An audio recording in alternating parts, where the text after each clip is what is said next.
Dear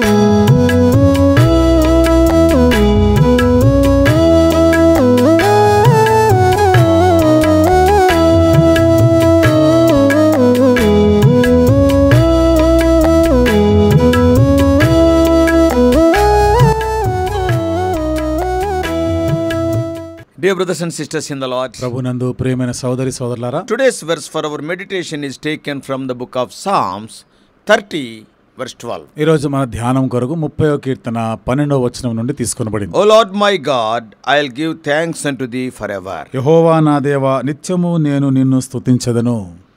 This Psalm 30 has a unique title.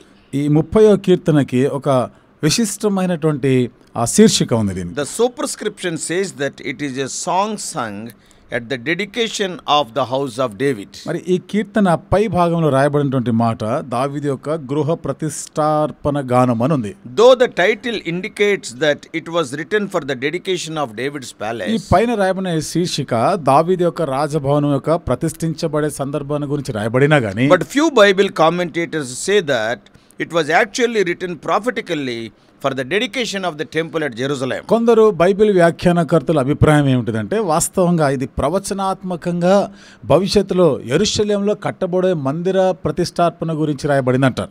We all know David prepared men and material for the construction of the temple. మనందరికీ తెలుసు కదా, దావీదు దేవుని మందిరము నిర్మాణం కొరకు మనుషులని, వస్తు సామాగ్రి అని సమకూర్చినాడు. Whereas as per God's direction later Solomon built it. అయితే తర్వాత దేవుడు నిర్దేశించిన ప్రకారము సొలొమోను కట్టినాడు మందిరాన్ని. However, let us take this psalm as being written for the dedication of David's palace only. సరే, ఏదేమైనా కానీ మరి ఇప్పుడు ఈ కీర్తనని ఇది దావీదు యొక్క సొంత గృహ ప్రతిష్టకు సంబంధించింది కానీ ఇప్పుడు మనం చూద్దాం. This psalm says nothing about the palace. మరి ఈ కీర్తనలో ఆ రాజభవనానికి సంబంధించి ఏ మాటలు లేవు. But it focuses on God and the greatness of his deliverance. అయితే ఇది దేవుడు, మరి దేవుడి యొక్క ఆ గొప్ప విడుదల కార్యం గురించి, ఆ గొప్పతనాన్ని గురించి మాట్లాడతాం. Many times at the dedication of our houses, అనేక పర్యాయాలు మన గృహము ప్రతిష్ఠించే సమయంలో we praise ourselves. మనల్ని మనము గొప్పగా చెప్పుకుంటాం. We talk about the workers and the mestris and all these people. పనివారు, మేస్త్రీలు, వాళ్ళందరి గురించి మనం ఎక్కువగా గొప్పగా చెప్పుకుంటాం. We talk about the type of materials used such as cement, polished stones and all these things. ఆ గృహ నిర్మాణం కొరకు ఉపయోగించినటువంటి వస్తు సామాగ్రి, సిమెంట్, రాళ్ళు,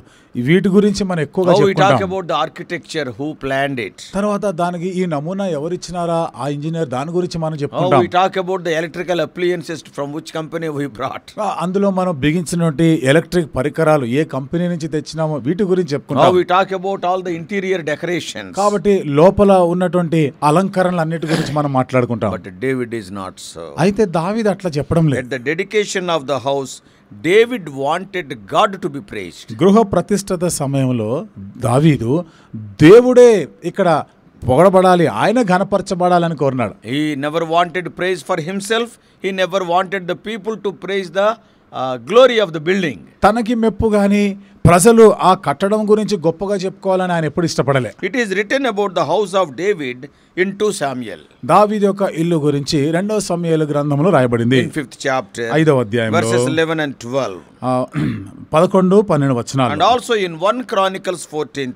మొదటి దినవృత్తాంతముల గ్రంథం 14వ In అధ్యాయంలో the first 2 verses. మొదటి 2 వచనాల్లో కూడా ఉంది. When you carefully read this psalm, జాగ్రత్తగా ఈ కీర్తనను చదివినప్పుడు in Psalm 30, 30వ కీర్తనలో the phrase you have, it is seen repeated 7 times. నీవు చేసినావు, నీవు జరిగిన, ఇలాంటి మాటలు కనీసం 7 సార్లు ఇక్కడ మనకు ప్రస్తావనకు వచ్చాయి. This shows how much David praised God. అంటే ఇది ఏం చూపిస్తుందంటే దావీదు ఎంతగా దేవుని స్తుతించాడా అనేది మనకు He అర్థమవుతుంది. gave all credit and glory to God in his life. కాబట్టి తన జీవితంలో సమస్త మహిమని, ఘనతని ఆయనకే ఆరోపించినాడు ఆయన. You can meditate on those 7 occasions in your leisure time. నీ తీరిక సమయంలో ఆ 7 సందర్భాలని మీరు ధ్యానం చేయండి. And also 6 times in this psalm, అంతేకాకుండా ఈ కీర్తనలో ఒక 6 సార్లు he said, ఆయన అన్నాడు, O Lord. ఓ దేవా. This speaks of his humility. ఇది తన దీనత్వం గురించి మాట్లాడుతుంది. Man of God Dr. Warren Wiersbe said, దైవజనుడైన డాక్టర్ వారెన్ వేర్స్బీ గారు చెప్పినారు, prosperity without humility leads to adversity. దీనత్వం లేని అభివృద్ధి అది ఎంతో నాశనానికి నడిపిస్తుంది. Therefore, let us be careful in ascribing all glory to God for all things in our lives. కాబట్టి మన జీవితంలో అన్నిటి కొరకే దేవునికే మహిమ ఆరోపించే విషయంలో జాగ్రత్త పడాలి. If we see the Jewish culture, మనము యూదుల సంప్రదాయంలో చూస్తే it was an appreciable practice of the pious Jews to dedicate the newly built houses to God. భక్తి గల యూదుల యొక్క ఆచారం అలవాటు ఏమిటంటే దేవుని కొరకు కొత్తగా కట్టబడినటువంటి ఆ గృహాల గురించి గొప్పగా చెప్పుకునేటువంటిది. Dedicated to the దాన్ని Lord. దేవునికి వాళ్ళు ప్రతిష్ఠించే దాని గురించినది, అది వాళ్ళకు ఆనవాయితీ. Deuteronomy chapter 20 verse 5. ద్వితీయోపదేశకాండం 20:5 By doing like that, ఆ రీతిగా చేయటం వలన they wanted God's presence in that house. ఆ ఇంటిలో దేవుని యొక్క సన్నిధి ఉండాలని They కోరినవారు. wanted God protection there. దేవుని యొక్క భద్రత కాపుదల ఉండాలని Though కోరినారు. it is a royal palace of David with many soldiers on guard, ఇది దావీదు యొక్క రాజభవనం ఉండి ఎంతో మంది సైనికులు కాపలా కాస్తున్నవారు yet it needs God's protection. అయినా ఇక్కడ దేవుని కాపుదల అవసరమైంది. Many of us are also cultivating the same practice of house dedication, which is good.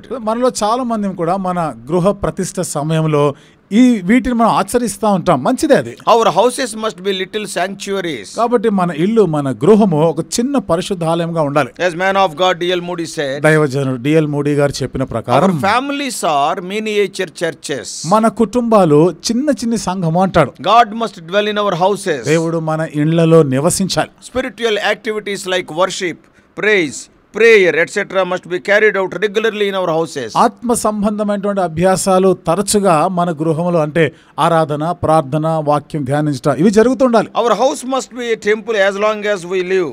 మనము జీవించినంత కాలం మన గృహం ఒక ఆలయంగా ఉండాలి. Later at the time of our ఆ departure, తర్వాత మనం వెడలిపోయే సమయంలో our house must be a gateway to heaven. మన గృహము పరలోకానికి గవినిగా ఉండాలి. Restoration to fellowship with the Lord enabled David to do more than rejoice. దేవునితో సహవాసంలో సమకూర్చబడినప్పుడు తాను ఎంత ఎక్కువగా సంతోషించగలిగిన, And he has got more than rejoicing. మరి ఆ సంతోషం కన్నా ఎక్కువైనటువంటిదే పొందినాడు ఆయన. He could also sing praise to God without reservation and without end. కాబట్టి ఆయన అంతము లేకుండా ఏవి తన కొరకు పెట్టుకోకుండా దేవుణ్ణి ఆయన స్తుతిస్తూనే ఉన్నాడు. Every restoration to fellowship with the Lord is an occasion to sing praise unto the Lord and thank him. దేవునితో సమకూర్చబడి ఏ సందర్భాన్ని గురించైనా గానీ ఆ సందర్భము దేవుని కృతజ్ఞతల స్తుతులు చెల్లించేదిగా ఉంటుంది. Perhaps David was looking forward to eternity when he wrote forever. ఒకవేళ కీర్తన రాస్తున్నప్పుడు బహుశా దావీదు నిత్యత్వం గురించి, నిత్యము అనేటువంటి ఆ మాట కూడా ఉపయోగించినాడు For కదా. the believer, praise to the Lord does not end when his physical life ends. ఒక విశ్వాసి మాటకు వస్తే దేవుని స్తుతించడం అనేది భౌతిక సంబంధమైన జీవితం అంతమైపోయిన దాంతో ఇది ముగించబడేది It కాదు. continues in heaven on a grandeur and purer scale. మరి ఇది పరలోకంలో కూడా ఇంకా ఘనమైనటువంటి రీతిలో, ఇంకా పరిశుద్ధమైన రీతిలో అది కొనసాగుతుంటుంది. In Revelation 5:9-10, ప్రకటన గ్రంథం 5:9-10 those verses pictures God's people in heaven singing this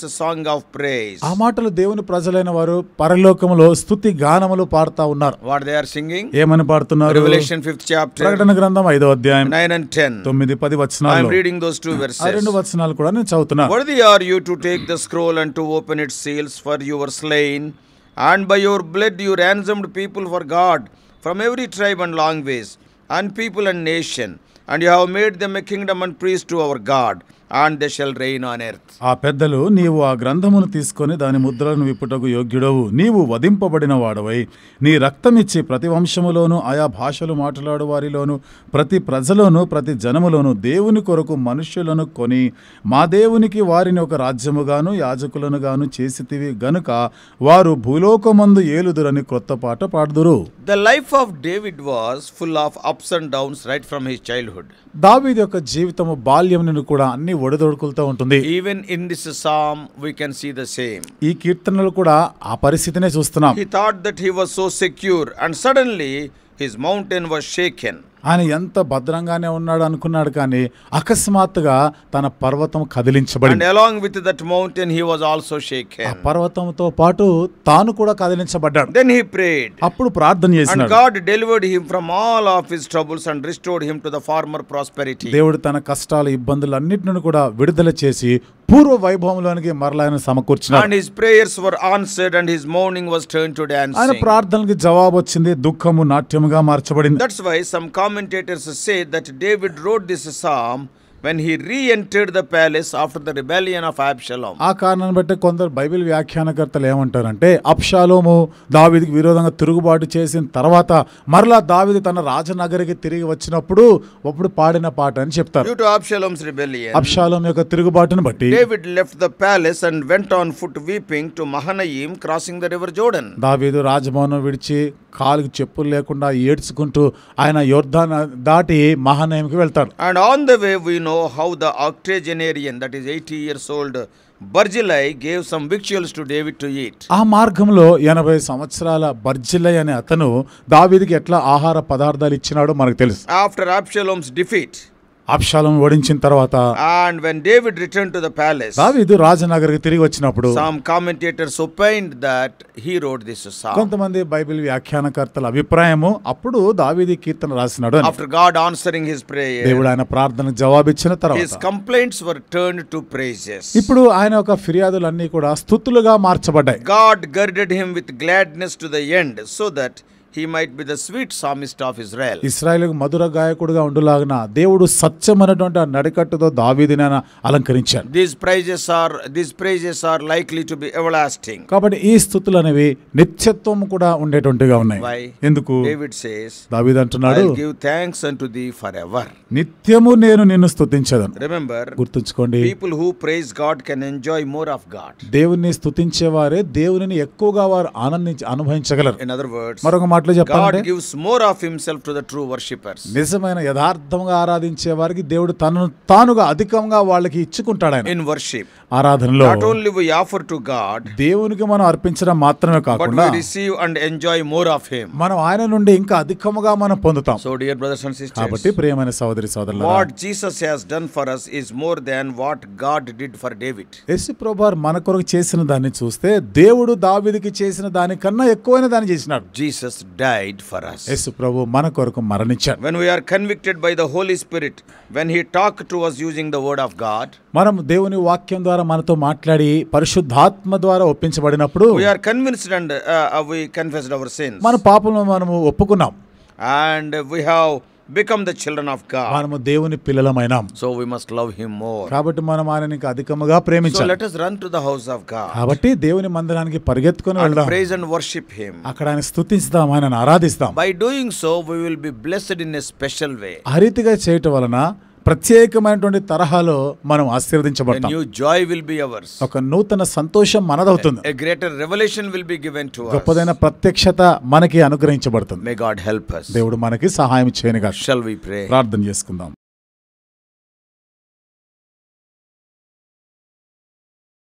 Loving Heavenly Father, ప్రేమగల మా పరలోకపు తండ్రి, oh gracious God, కృపగల మా దేవా, what a wonderful experience David was having. దావీదు ఎంత అద్భుతమైన అనుభవాన్ని కలిగినాడు. Because of the ups and downs he has gone through in his life. తన జీవితంలో ప్రభా ఒడిదొడుకులు పరిస్థితులు గుండా వెళ్ళిన కారణాన్ని బట్టి Oh Lord, he was understanding that thou art his protector. నీవు ప్రభా దావీదుని కాపాడేవాడని గ్రహించాడు. Though he is having won so many soldiers as God to protect him and the palace.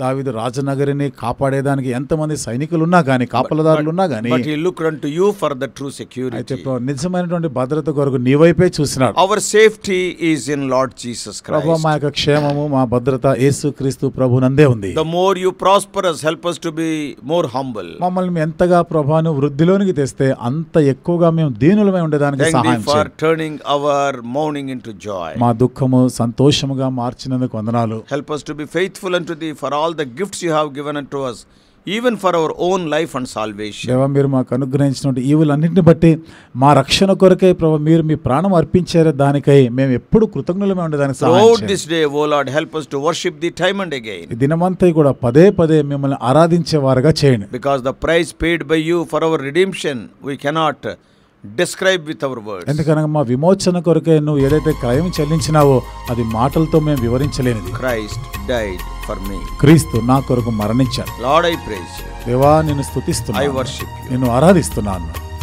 Help us to have this worshipful hearts throughout the day. దినమంతా కూడా ఈ ఆరాధన హృదయం కలిగి ఉండేదానికి సహాయం చేయండి. We do pray in the worship-worthy name of our Lord and Savior Jesus Christ. మా ప్రభువును రక్షకుడైన యేసుక్రీస్తు వారి ఆరాధనలకు యోగ్యమైన నామంలో ప్రార్థించి వేడుకుంటున్నాము తండ్రి.